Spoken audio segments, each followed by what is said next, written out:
Dis donc, je t'ai jamais demandé au fait, c'est quand ta première fois, toi? Ma première fois de quoi? Bah, ta première fois. Non mais ça va pas. Bah oui, c'est un peu tabou, mais on peut quand même en parler entre nous. Non, on en parle avec nos invités si tu veux. Bon, ok, alors on y va. Allez, c'est parti.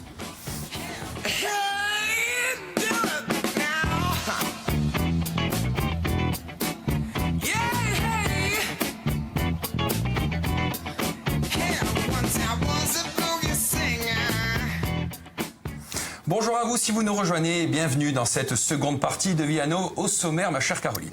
Alors, entre tabou, fantasme et apprentissage d'un comportement responsable et respectueux, quelle place pour l'éducation sexuelle à l'école pour nos enfants? Nous en parlons avec nos invités dans quelques instants. Et puis Laurent Bassoul est également avec nous, notre spécialiste éducation. Oui. On parle de quoi aujourd'hui? On parle de jeux dangereux. Ah, pas mal. Bon, et puis vous pouvez bien sûr nous poser vos questions sur le net, avec le hashtag Viano, et nous y répondrons en direct avec nos invités. Et comme chaque jour, ben oui, elle est de retour en fait, c'est pour ça, j'ai plus l'habitude maintenant, je me tourne vers Caroline. Ouais, on est ému, la reine de l'info reprend sa place, la duchesse de l'info. Comment ça va Marie-Jo, depuis tout à l'heure? Je pense qu'il y a une promotion entre duchesse reine et duchesse dans ce sens-là. Alors, c'est vous qui choisissez, vous avez le choix des armes, c'est comme vous voulez. Ouais, je voulais être superstar de la pop comme Elton John. Voilà. MJ, c'est très bien, Michael Jackson. Bon. La France n'a toujours pas trouvé de nouveau ministre? Et non. Donc le remaniement n'aura pas lieu avant vendredi, mais du coup c'est au cœur de la préoccupation de pas mal de nos quotidiens. Alors il y a la Croix qui commence avec un gouvernement, mais pourquoi faire? Bon. L'un des enjeux de ce renouvellement sera de permettre à Emmanuel Macron et à l'équipe gouvernementale d'apparaître plus proche des Français. Alors distant, arrogant, méprisant, mais en même temps familier, trop proche, la Croix rappelle que le chef de l'État collectionne les adjectifs et les antonymes. L'enjeu serait donc de trouver la bonne distance et la bonne proximité avec les Français. Pour Libération, c'est un petit peu la même interrogation. Macron cherche le rebond. Alors le casse-tête du remplacement de Gérard Collomb a paralysé l'équipe gouvernementale alors que les dossiers s'accumulent, nous dit le quotidien. Comment l'exécutif qui s'accroche à sa ligne peut-il trouver un second souffle? Du coup, les jeux de mots, on va les trouver avec le canard enchaîné parce que là, Libé nous a un petit peu déçus, franchement, sur le titre. Ils sont meilleurs d'habitude. Bon, le canard est là pour nous aider quand même, regardez. 8 jours pour former un nouveau gouvernement, record battu. Macron ne sait pas remanier le train. C'est bien? C'est pas mal. On est content. Et évidemment, le canard va filer la métaphore avec les jours les plus colons. Non, c'est pas mal, c'est pas mal. Bon, l'hebdomadaire, plus sérieusement, enfin, toujours en se moquant, évidemment, c'est quand même le canard, se pose la question des candidats potentiels, c'est-à-dire ceux qui ont à la fois la compétence et la confiance du chef de l'État. Visiblement, ils ne sont pas légion. Alors, Édouard Philippe nous avait annoncé qu'il n'y avait pas de fébrilité et qu'il n'y avait aucune impatience. Là, j'ai l'impression qu'au contraire, il faut même s'armer de patience. Ce n'est pas la seule information du jour. Non, mais c'est vrai que les autres quotidiens se détachent un petit peu de ce sujet-là. Le Figaro, il y a quand même une petite place pour lui. Regardez, Emmanuel Macron, Édouard Philippe, peine à remanier. Bon, ça d'accord, mais c'est tout petit. Et l'autre sujet principal, c'est le manque de médecins qui frappe aussi les villes. Ou alors l'héritage à l'idée, c'est comme vous voulez. D'ailleurs, il n'y avait rien dans le testament d'Aznavour pour... Pour Laetitia et David? Ouais. Dommage. Ce sont vraiment les oubliés. On verra pour le prochain. L'humanité complètement différent. Il titre sur les HLM en retitrant Habitat lourdement menacé. HLM, voilà.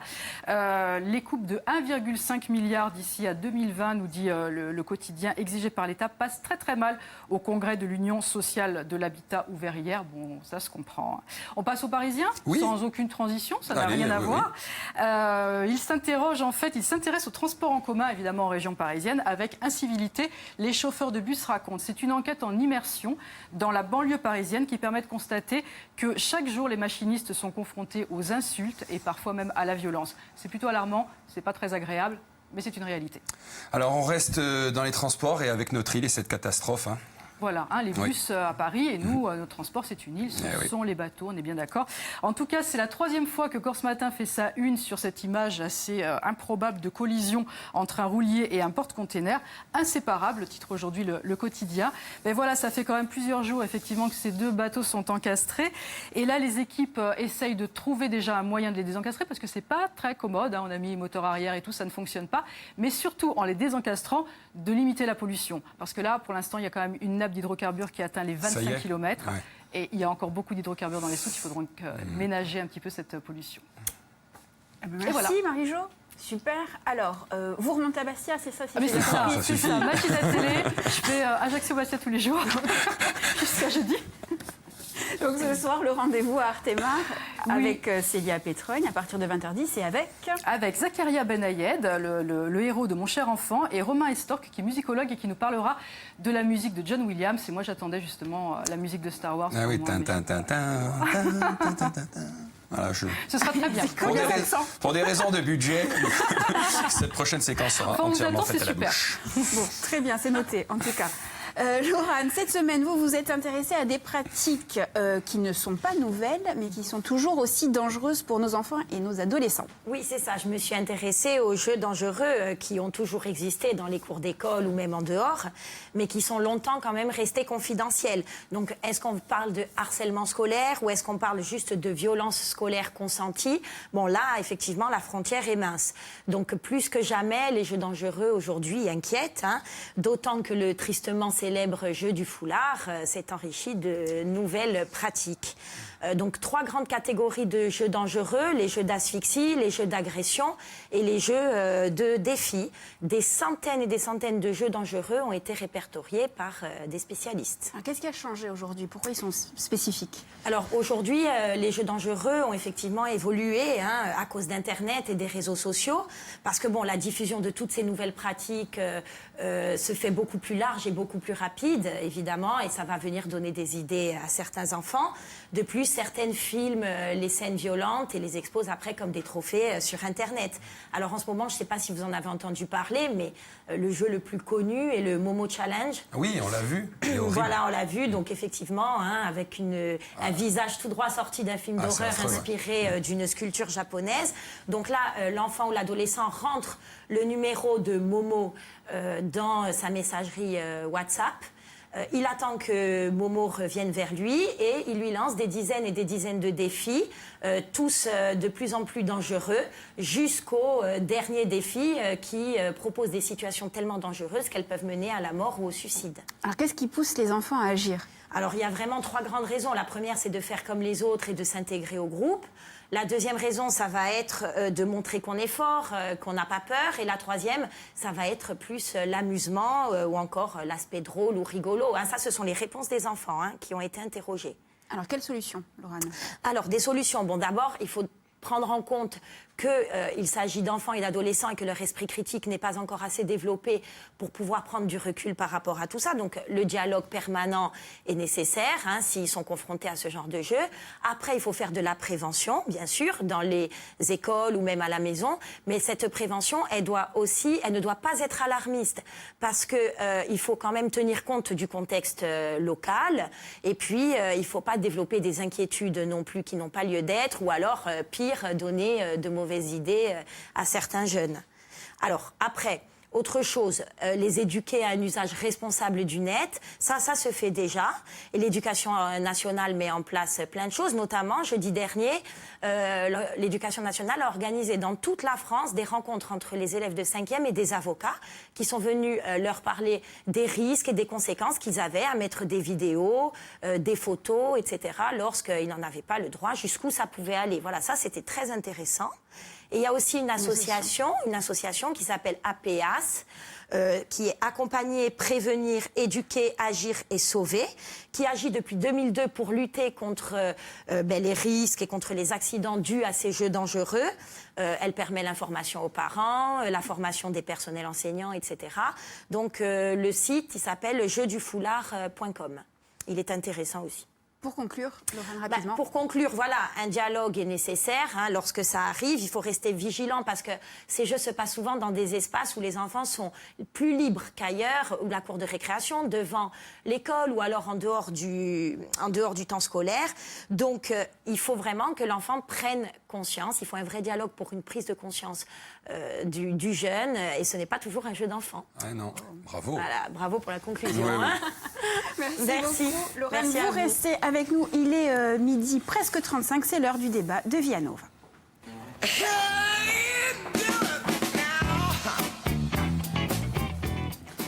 Alors, il aura fallu un rappel à la loi de la part de Marlène Schiappa et de Jean-Michel Blanquer à destination des recteurs d'académie pour que la machine à rumeurs s'emballe. Les ministres respectivement chargés de l'égalité, des droits et de l'éducation nationale ont en effet remis l'éducation sexuelle sur le devant de la scène scolaire. comme le prévoit d'ailleurs la législation, suscitant ainsi de vives réactions. Pour en parler aujourd'hui, nous accueillons la pédopsychiatre Anis Madja, bonjour Annie, et le docteur Nicole Carlotti, bonjour. Et Laurent, bien sûr, vous êtes resté avec nous. Allez, merci d'avoir accepté notre invitation. Selon le ministère de l'Éducation nationale, l'éducation sexuelle contribue à préparer les élèves à leur vie d'adulte, l'éducation à la sexualité, se fondant sur les valeurs d'égalité, de tolérance, de respect de soi et d'autrui, veillant à garantir le respect des consciences, du droit à l'intimité et de la vie privée de chacun. Alors c'est à la fois très ambitieux et très vertueux. Anis Madja, comment se fait-il que dans ces conditions, l'éducation sexuelle soit aussi discutée, voire controversée ?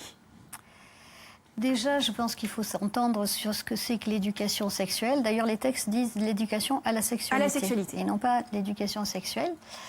Et peut-être, je crois que vous le soulignez très bien, il me semble quand même que dans ces débats, n'est-ce pas plutôt l'éducation à la sexualité qui provoque, au fond, la toile de fond, c'est plutôt les valeurs humanistes qui sous-tendent, au fond, ces textes.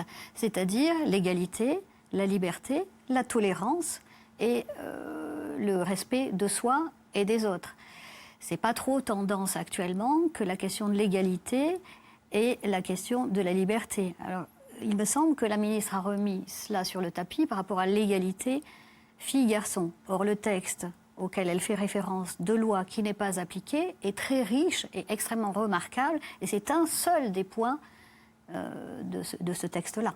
Tout à fait. C'est la loi de 2001 qui prévoit cette éducation à la sexualité en milieu scolaire. Pourtant, alors, selon différentes études, il n'y aurait que 25% des établissements qui mettraient en place des actions et des séances d'information. Docteur Carlotti, vous intervenez par le biais du Centre de planification familiale au sein des établissements scolaires insulaires. Quel état des lieux faites-vous de l'éducation sexuelle en Corse ?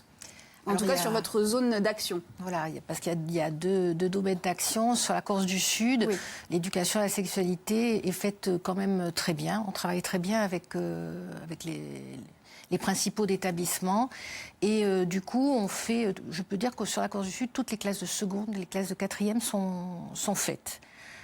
Parce que on a suffisamment de personnel pour le faire, puisqu'il y a des conseillères conjugales en nombre suffisant et du personnel médical ou paramédical en nombre suffisant. Par contre, sur la Haute-Corse, par manque de personnel, c'est peu fait.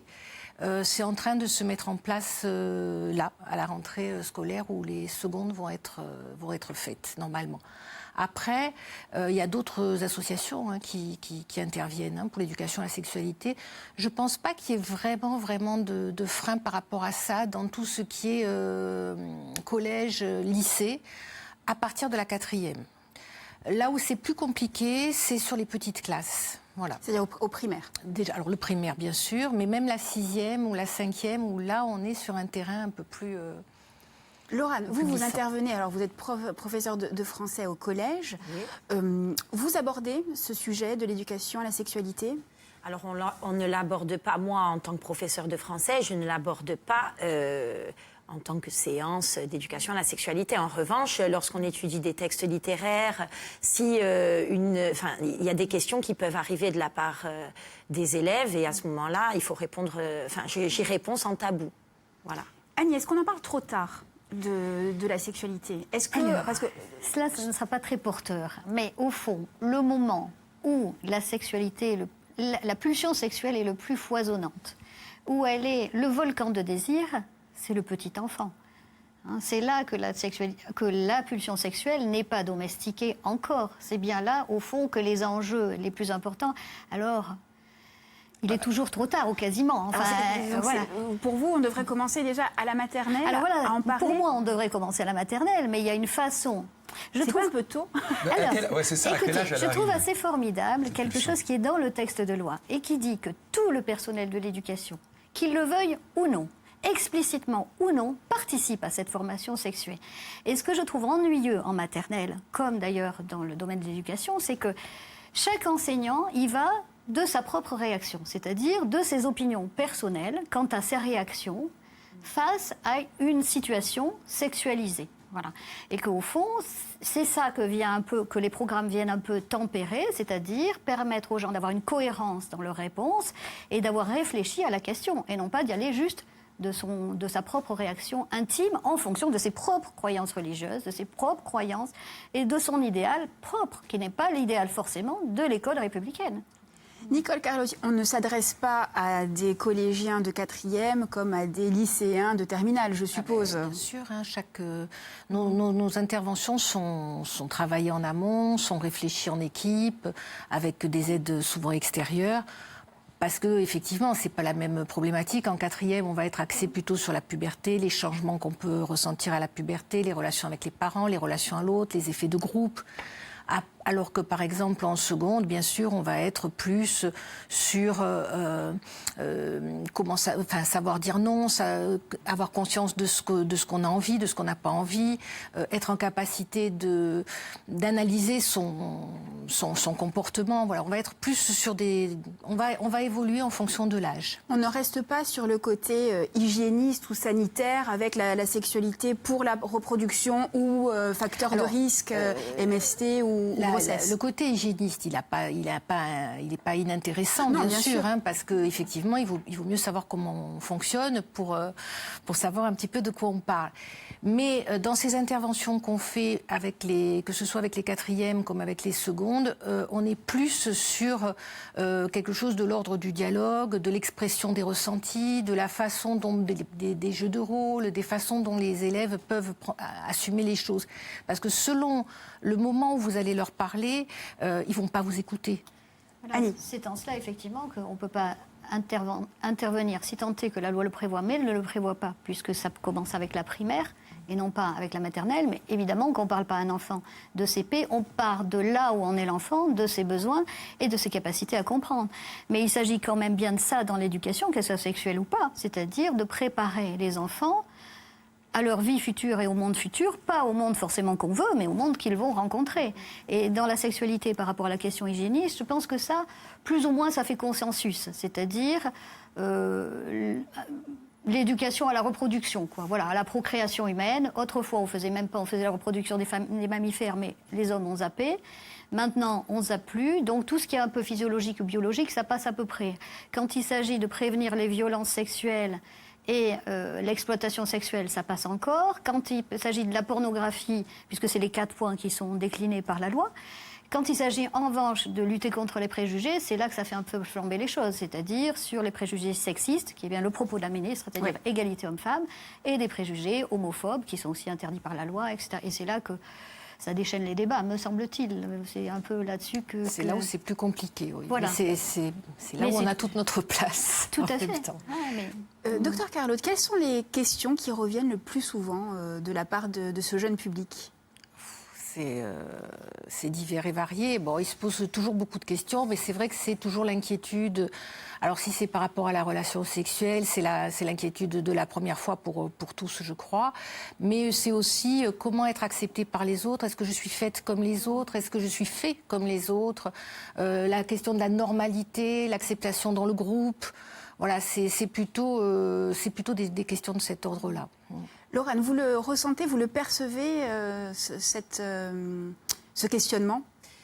Oui, alors lorsque vous parliez justement d'homosexualité, etc., ça, ils se posent beaucoup de questions. Ils n'ont pas forcément l'esprit encore assez ouvert.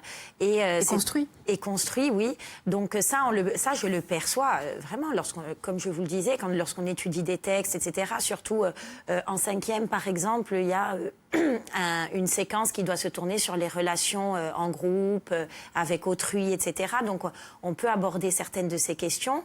Et ils sont à l'écoute et leur vision des choses peut évoluer vraiment en dialoguant.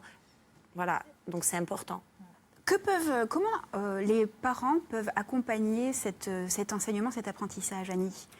C'est toujours très difficile avec les parents. Voilà, de toute façon, c'est une question difficile. De toute façon, c'est une question qui est à la fois sur l'espace public et l'espace privé. Hein, le texte le dit très bien aussi. Moi, j'ai découvert ce texte que je conseille vraiment, dont je conseille la lecture à tout le monde, parce qu'il est formidablement précis. Et où il dit bien qu'il s'agit, le rôle primordial est à la famille. Voilà. Mais c'est comme dans toute l'école, enfin je veux dire dans l'éducation, le rôle primaire. Et l'école, pour certains enfants, l'éducation à la sexualité de l'école n'apportera rien parce qu'ils l'ont déjà ailleurs. Pour d'autres, ce sera très différent. Mais est-ce que les parents savent éduquer de ce côté-là? Par exemple, là j'ai un post sur Facebook. Eh ouais, mais je suis pour, mais il est important que les parents soient au courant du contenu de ces cours d'éducation sexuelle pour qu'on puisse faire le relais ensuite à la maison. Donc ça veut dire qu'il y a... Oui, mais ça, je crois que c'est accessible assez facilement. Tous Oui, ces alors, programmes-là sont ce qu'on assez peut dire, c'est accessibles. qu'il y a 10 fiches thématiques, en tout cas, qui sont produites par l'Éducation nationale et qui sont téléchargeables sur le site de l'Éducation, ministère de l'Éducation. Mais au fond, c'est pas tout à fait ça. D'une certaine manière, il y a une part de la sexualité qui n'est pas enseignable. Je veux dire, personne ne prépare au rapport... enfin, même Lacan dirait qu'il n'y a pas de rapport sexuel. Mais enfin, on ne va pas rentrer dans ce domaine-là. Mais rien ne prépare rien n'enseigne ce qui va se passer dans la première rencontre. C'est toujours quand même quelque chose qui vient... Oui. Voilà, faire Qui serait un peu effraction dans la seul, vie. oui. Voilà. Ouais. Et où, effectivement, la solitude, on ne va pas maîtriser tout ça. Mais je ne crois pas du tout que ce soit l'axe de l'éducation à la sexualité. Ce n'est pas une éducation à la vie sexuelle. Et je crois, ça respecte les consciences et la morale de chacun. C'est comme si qu'il faut faire, ce n'est pas un mode d'emploi. Voilà, c'est pas du tout de ça qu'il s'agit, je crois. Et puis on part du questionnement des élèves. Voilà. Alors, donc il n'y a aucune intervention qui ne ressemble à une autre. Parce que selon leur degré de maturité, selon l'état de la classe, il y a des choses qui... Alors quelquefois ça va être sur l'homosexualité, quelquefois ça va être des choses beaucoup plus les relations entre copains. Donc nous on part vraiment d'où ils sont. Et du coup c'est difficile de dire, voilà, on va parler de première relation sexuelle, première pilule, c'est pas du tout comme ça que ça se passe. Par contre, ce qu'on peut dire aux parents, c'est qu'il faut qu'ils ouvrent la porte en permanence, c'est-à-dire qu'il faut qu'ils aient toujours ce temps d'écoute, parce qu'ils vont peut-être pas poser la question le jour même, mais ça va peut-être mûrir en eux, et peut-être qu'à un moment donné, lors d'un trajet en voiture ou à une autre occasion, ils vont poser la question, et là, il faut quand même être à l'écoute. Alors, ça réagit sur le net. Alors, non. C'est une honte de leur apprendre ça. Il vaut mieux leur apprendre à bien écrire l'histoire et parler correctement. Et j'ai une autre chose. Avec l'accès facile aux vidéos pornographiques sur Internet, en tant que parent, on a très peur. Voilà, formidable. Il vaut mieux être éduqué quand, de toutes les façons, les enfants auront accès. On peut, à part dans certaines sectes fermées, je veux dire, qui aujourd'hui, quel enfant, quel parent peut prétendre que son enfant n'a pas accès à plein de choses? Aucun. Est-ce qu'il vaut mieux tout maîtriser, être derrière eux, et je me demande comment, pour tout interdire, ou est-ce qu'il vaut mieux leur apprendre ce qui est obscène, leur apprendre ce que l'on peut et ce que l'on ne peut pas, ce qu'on peut faire aux autres et ce qu'on ne peut pas faire aux autres? Voilà, alors après, écrire, lire, je rebondis sur la première, le sexuel, ce n'est pas le génital. Au fond, la pulsion sexuelle, c'est la pulsion de vie. Donc, pour bien écrire, pour bien apprendre, bien tout cela, ça fait partie de la construction de la personnalité et c'est fondamental. Et puis on travaille sur le développement de leur esprit critique. J'entendais tout à l'heure par rapport aux jeux vidéo, il faut développer leur esprit critique. Mais ça, c'est valable pour tout.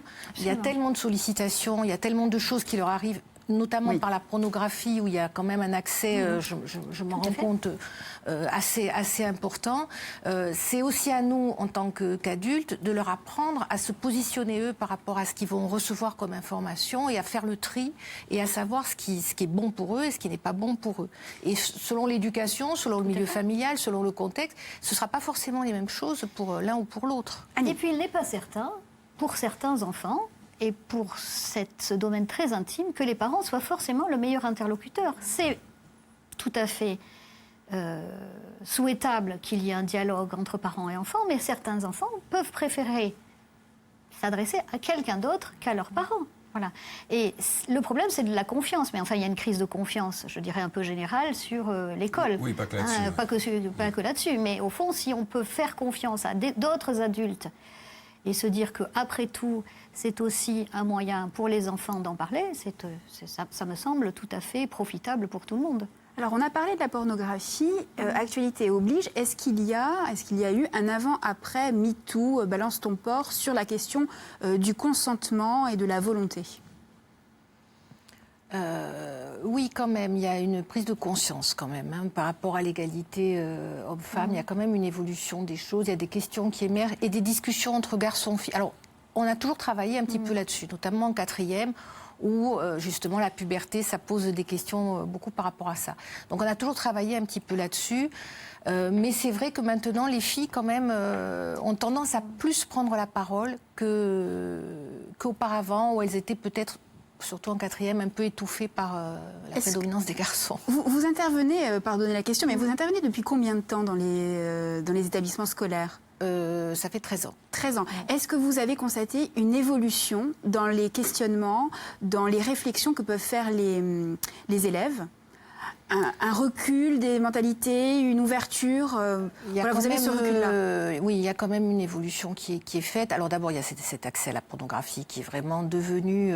Voilà, ils ont des questions, ils posent des questions qui sont quelquefois sidérantes. D'ailleurs, on tient à nous-mêmes nous informer régulièrement parce qu'on ne veut pas paraître dépassé. Et puis il y a aussi effectivement un côté qui revient un petit peu sur la femme qui ne doit pas être provocante. Si elle a une mini-jupe, forcément. C'est vrai qu'en 13 ans, moi, j'ai vu une évolution là-dessus. Allez, on arrive au terme de ce débat, donc il nous reste une petite minute. Vous allez avoir 30 secondes, Annie et Nicole, pour nous convaincre sur la question l'éducation sexuelle à l'école. Est-ce la fin des tabous? Annie, très rapidement. Ouh là, la fin des tabous, je me demande quand les tabous se déplaceront certainement. La sexualité est toujours subversive et la question sexuelle, elle fait toujours effraction, de toute façon. Je pense que préparer les enfants justement à leur vie future et au monde, c'est quand même une nécessité dans le domaine de la sexualité. Donc peut-être pas la fin, mais en tout cas, soyons un peu dans une pensée un peu progressiste.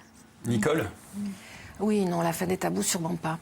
Parce que là aussi, depuis 13 ans, j'ai pas constaté un changement vraiment important. Mais par contre, ce qui va nous aider très certainement, c'est ce texte de loi, qui est quand même quelque chose d'important pour nous, parce qu'on peut s'appuyer dessus. Et je crois qu'il faut faire ce travail-là, de faire comprendre aux gens que parler de sexualité, c'est pas parler de comment faire et voilà. Merci beaucoup, merci mesdames. Allez, on se retrouve dans un instant pour la troisième et dernière partie avec la première édition de la photo à Ajaccio. Et oui, à tout de suite. À tout de suite.